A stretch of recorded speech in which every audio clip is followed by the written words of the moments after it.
Hola a todos, bienvenidos al video de demostración cadavérica de hombro. Mi nombre es Brenda Queirolo y hoy les voy a mostrar primeramente los huesos que forman parte de la articulación del hombro. Luego veremos el preparado de articulación propiamente dicha y continuamos con las paredes de la fosa axilar y su contenido, haciendo énfasis en el plexo braquial. Comenzamos primero observando al húmero, en este caso es un húmero derecho, y vamos a enfocarnos en su extremidad proximal.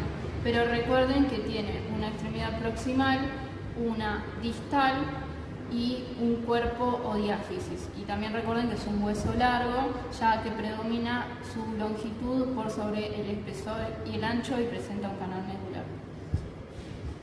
Bien, enfoquémonos en su extremidad proximal, ya que el resto de este hueso lo verán en codo. En su extremidad proximal tenemos, por un lado, una carilla articular que corresponde a 1/3 de esfera o 2/3 según el sujeto y se ubica siempre hacia medial, hacia superior y posterior, y está separado del resto del hueso por el cuello anatómico. Luego observamos un tubérculo que se denomina tubérculo mayor o troquíter y un tubérculo menor que se denomina troquín. Ambos tubérculos se prolongan por las crestas del tubérculo menor y la cresta del tubérculo mayor del húmero, que también se llaman labio interno de la corredera bicipital y labio externo de la corredera bicipital. Entre ellos queda el surco intertubercular, que ya veremos en el preparado cuál es su contenido. Bien, la diáfisis de este hueso es principalmente circular a nivel superior y luego adopta en su parte media una forma triangular, lo que nos permite delimitar un borde anterior, un borde lateral, un borde medial, y entre ellos entonces queda la cara anteromedial, la cara anterolateral y, si damos vuelta el hueso, la cara posterior entre el borde lateral y el borde medial. Además, presenta en esta cara posterior un canal que se denomina canal de torsión, ya que da la falsa impresión de una torsión del hueso, en donde se va a ubicar el nervio radial y la arteria braquial profunda. Además, podemos observar la impresión de la V deltoidea, que presenta un labio superior en donde habrá inserciones del músculo deltoides y un labio inferior en donde se va a insertar el músculo braquial. El cuello quirúrgico es el que separa a esta epífisis proximal del resto de la diáfisis y lo podemos ubicar a nivel de donde estaría la metáfisis. Y bien, entonces, para justificar la posición anatómica de este hueso podemos guiarnos por la posición de la cabeza del húmero, que se dirige hacia posterior y medial.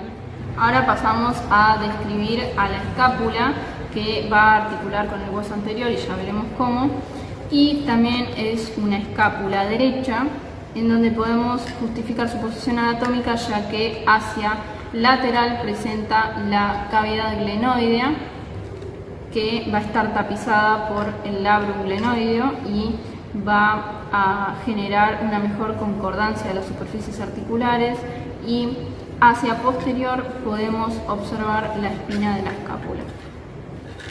Hacia superior presenta el acromion y con esto podemos justificar su posición anatómica.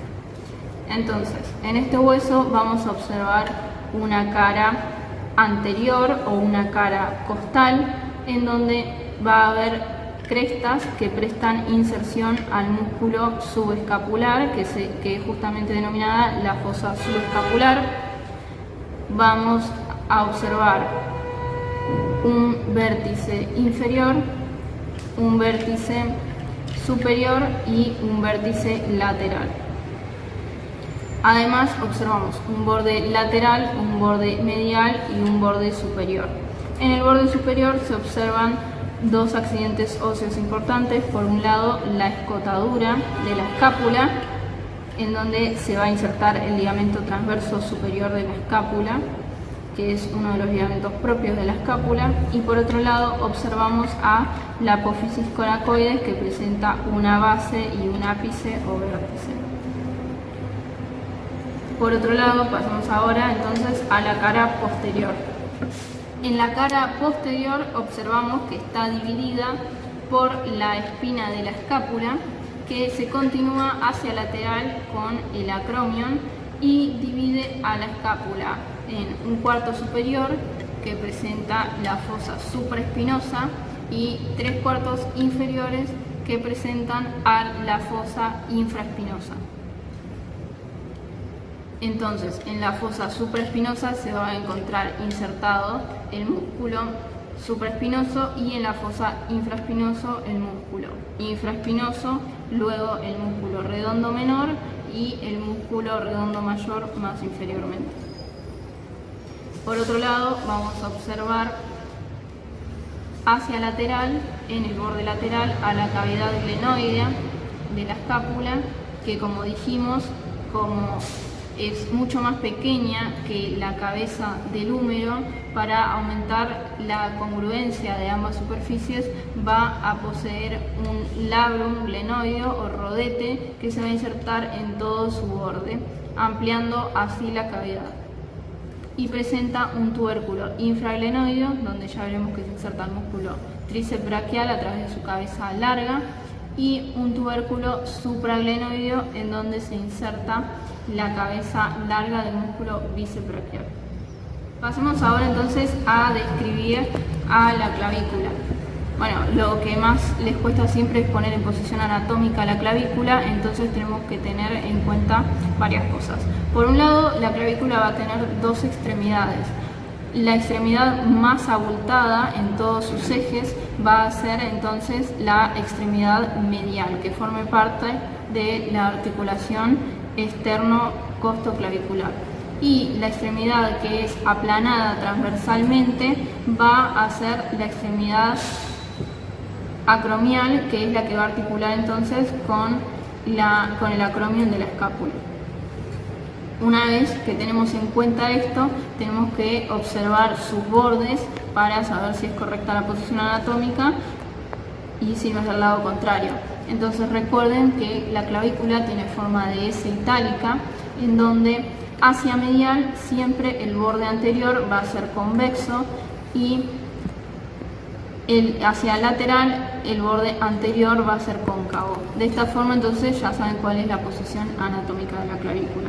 Por otro lado, su cara superior es un tanto más lisa, a pesar de que presenta rugosidades para las inserciones musculares, y su cara inferior es un poco más rugosa porque presenta las rugosidades para las inserciones de los ligamentos. Bien, ahora pasemos a describirla en forma más detallada. Empecemos con la cara superior. Entonces, la cara superior va a presentar, como dijimos anteriormente, inserciones musculares. Lo podemos dividir en una región medial a grandes rasgos y en una región lateral. En la región medial y anterior se va a insertar las fibras claviculares del músculo pectoral mayor, y en la región más posterior las fibras claviculares del músculo del músculo esternocleidomastoideo. Y en la extremidad lateral se van a observar, por un lado, anteriormente las inserciones del músculo deltoides y posteriormente las inserciones del músculo trapecio. Ahora sí. En la cara inferior vamos a observar dos accidentes óseos marcados para los ligamentos. Por un lado, presenta en la región medial de esta cara la tuberosidad o rugosidad para el ligamento costoclavicular, y en la región más lateral va a presentar el tubérculo conoideo y la línea trapezoide, que es la inserción para el ligamento coracoacromial. Por otro lado, entonces vamos a observar en sus extremos dos carillas articulares. En la región medial vamos a observar la carilla articular para la articulación externoclavicular o externocostocondroclavicular, según como la denominen, que es una articulación celar o en silla de montar. Y en el extremo acromial vamos a observar una carilla articular plana que la vamos a marcar mejor cuando articulemos esta clavícula, pero es para articular con el acromion de la escápula. Bien, ahora vamos a articular estos huesos entre sí. Por un lado dijimos que el húmero presentaba para articular con la escápula la cabeza del húmero, que correspondía a 1/3 de esfera o 2/3 según el sujeto, y observamos que por el lado de la escápula la cavidad glenoidea que presenta hacia lateral es muy pequeña en relación a la cabeza del húmero, entonces dijimos que iba a insertarse en su circunferencia el labrum o rodete articular que no compartimentaliza la cápsula. Recuerden que lo único que compartimentaliza la cápsula es el disco o menisco. Este rodete para lo que sirve es para lograr una mejor congruencia entre ambas superficies y que encajen mejor. Bueno, entonces si tenemos que describir el tipo y género de esta articulación, es una articulación de tipo sinovial y de género esferoidea o en artrosis. Bien, ahora pasemos a describir entonces la articulación acromioclavicular. Poníamos en posición anatómica la clavícula nuevamente y observábamos su extremidad acromial, ¿sí? Bien, entonces el acromion presenta en su cara medial una carilla articular plana que va a articular con la carilla articular que presenta la clavícula, ¿sí? Que en este caso no está muy marcada, pero es esta, ¿sí? Está un poco rugosa, no está tan lisa, pero es una carilla articular que sería de género plana, ¿sí? Bien, entonces tipo sinovial, género plana. Recuerden que esta articulación puede contener un disco articular para hacer también un mejor encaje de estas superficies, y también puede pasar lo mismo con la articulación externo-clavicular, que puede presentar un disco. Bien, ahora entonces pasemos a ver el preparado de articulaciones propiamente dicho.